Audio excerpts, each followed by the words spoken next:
like and the personnel that we had on the field. So I think that was, a factor in maybe the slow start to the season.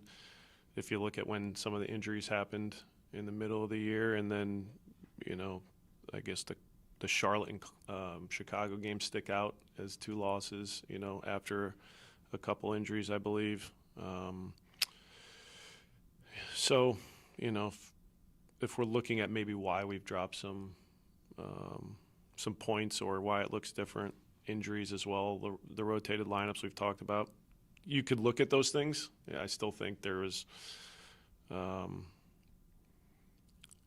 probably 3 of those games where if we're a little bit better in how we finish chances, maybe, it's a different talking point. But the margins of winning, what did we win last year, you said? 13, and where we're at this year, maybe we don't hit that mark, but maybe we're still in double-digit wins. So those are some of the things I look back and think about. I think you were right. That was Glenn Crooks on Monday. That he asked about, yeah.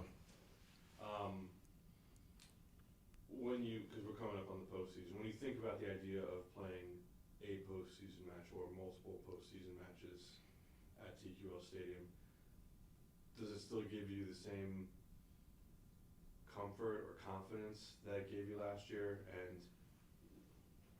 would a result tomorrow affect the way you feel about playing at your home?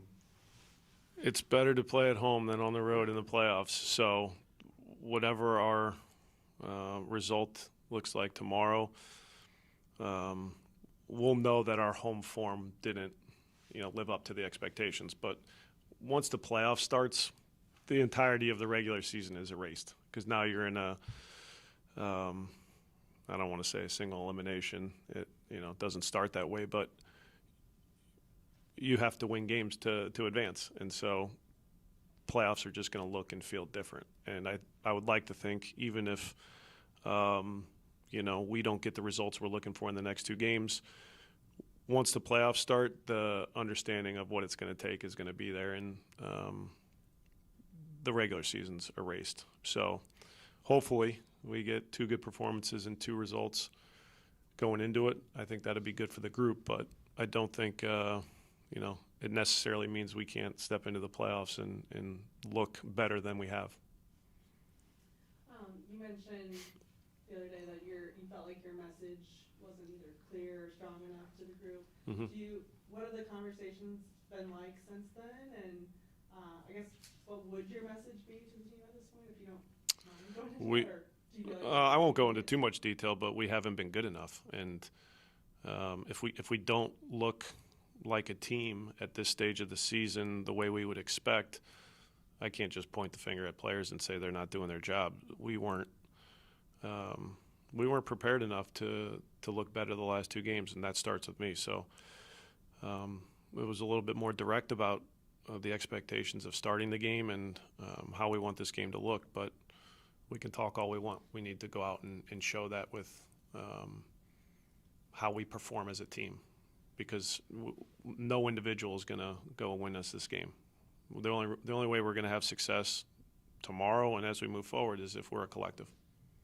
With the individual stuff, it kind of made me think of so Tyrone Marshall in 2021, when he was interim manager, he mentioned that was a problem that he was seeing, but he tied it to the possibility of guys maybe going after bonuses and individual things.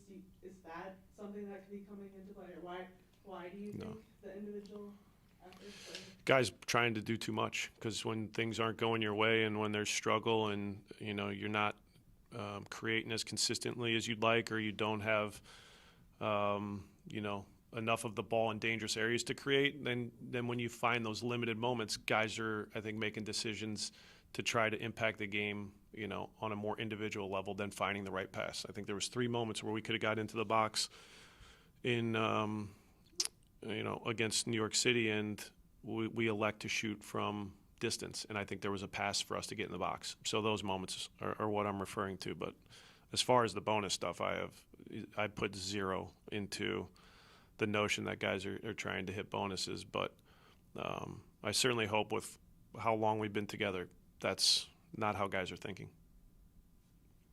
Pat, on Orlando, in the last four, you guys have played in 3 goals total between the teams. Mm-hmm. What is it that you think makes it so that the way you guys play, the way Orlando plays, makes for these tight, low-scoring games? Orlando defensively is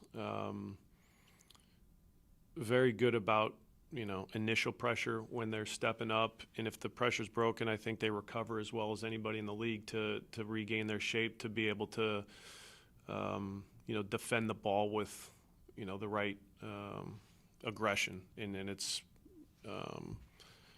typically in a very connected way. So I think in the games that we've just analyzed, they've been really sharp defensively and doing a good job about getting pressure to the ball, and so they haven't been easy to break down. I don't want to talk too much about the previous games other than the fact that the personnel is very similar. That helps when you have consistency and in a message to a group that's been together and on the field game after game. So I think you could factor that into it, but they're well coached, and they know how to defend the ball. They know how to recover in transition and defend the box. They just compete in a really good way. I think they got a winning mentality.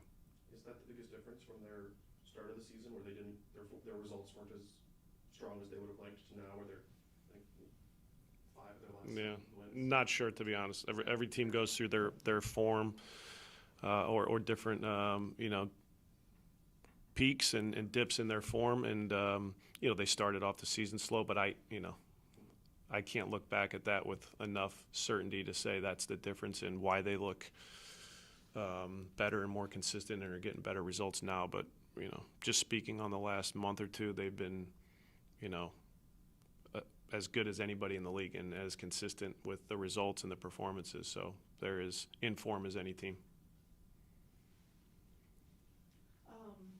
With Ian, I wanted to ask about Mm-hmm. him, because he's had a couple just rough moments Yep. recently. And he didn't start the other day. Was that tactical or performance-based? And what maybe does he need to be doing better at this stage? With the decision, it was, let's see what teenage is about. We brought him in here to see if he could help us out. So we wanted to get some answers as far as that. He's obviously not fit. He's coming in at a time where it's difficult because everybody's ahead of him. So with Ian, part performance, part he was dealing with a foot issue going into this game, where I think there was hesitation about how it was going to impact his play, and so that factored into it. But his play can be better. I think he knows that too. I'm not just talking about the PK that we conceded, because he can do better, but it's a tough moment where guys are trying to defend the box against attackers that are crafty and can change direction, and you have to be perfect with your timing, or you run the risk of what we saw. So, the on-the-ball decision-making, the communication's a big part, and knowing how to help us release off the line, how to, the relationship with Ian and his wingbacks to be able to get pressure to the ball. Those are some of the factors. And then Champions Cup, you guys are still competing for Mm-hmm. a spot in that next year. Is that something that you guys discuss at this point, or I think there's maybe 2 teams that can possibly surpass you guys in that? Guys, no, we mentioned it today. I believe a win gets us in. I'm not 100% certain, but when looking at it, I think that solidifies it. But again, not 100%. I just think it's 3 points positions us to compete in the Champions Cup next year, and if that's not the case, it certainly puts us in a better position going into that final game to know what we need to do to get a berth into that competition, and that's the goal. Can I ask real quick, just Cheeto, any update on, because when we talked, you hadn't received the results, and then... Yeah, he's progressing in a good way. So just a lower leg injury, and he will hopefully be available for the Philly game. And Sergio's still in? concussion protocol. He'll be cleared after the weekend. Pat, thank you very much. I'll look at you. You want one more? Do you mind? No. It is a quick one. After looking at that PK for 3-1 Yeah. the other night, did you guys decide that you felt like it was If it was Close flipped, enough. I'd say we probably would want a penalty. Yeah. So the initial view that you have on the tactical is like the officials saw. There's uncertainty behind it. So, the clear and obvious always comes into play in this. But I think it was enough to warrant a penalty. Thanks.